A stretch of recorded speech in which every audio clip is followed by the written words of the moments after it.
Welcome, and thank you for finding me the time to have a quick conversation around adaptability.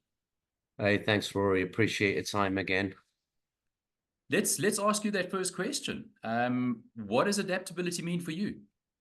Yeah, look, I think, Rory, what we're seeing is we're seeing this word adaptability. We're seeing adaptive leadership. And I guess we'll kind of touch on some of these points later.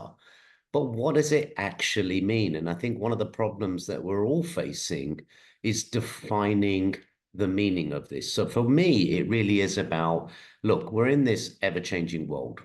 We've left all this old world, change is constant.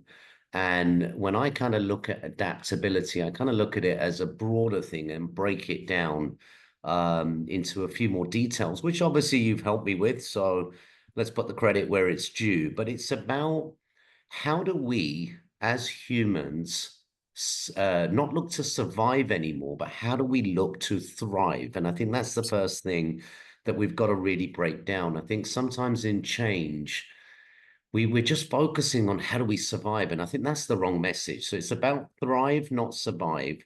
It's about how do we navigate the uncertainties, the disruptions. And I'll give you a quick example that sticks with me, Rory. So when COVID hit us, I know we all don't want to talk about it anymore, but we had all these different vaccinations that came out. Yep. And you kind of had a choice then. Are you traveling? Should you bother doing it or not?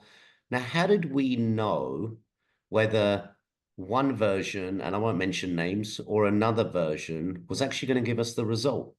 We didn't. There was uncertainty. There was ambiguity. We knew we had to take a path. And I think this is really what it's about. I think it's about, before anything else, it's about understanding who we are. And again, I'll give you some of the credit for this, Rory, because I'm stealing this from you. Why do we change? When do we change? And how do we change? And I think the last thing I just want to touch on that, Rory, is I did a bit of work with one of the leading organizations around leadership development. And I think it's something else as well. It's about going back into your past. It's about understanding your moments. And it's about understanding what is the adversity that you've seen in life and what shaped them behaviors. And I think if we kind of look at it where we are today, I would say that the people that have adaptability are the people that have seen adversity. But what I'm promoting on this now is how do you take that adversity and how do you turn it into a motivator or a behavior that allows you to stay constant in this adaptive world we live in?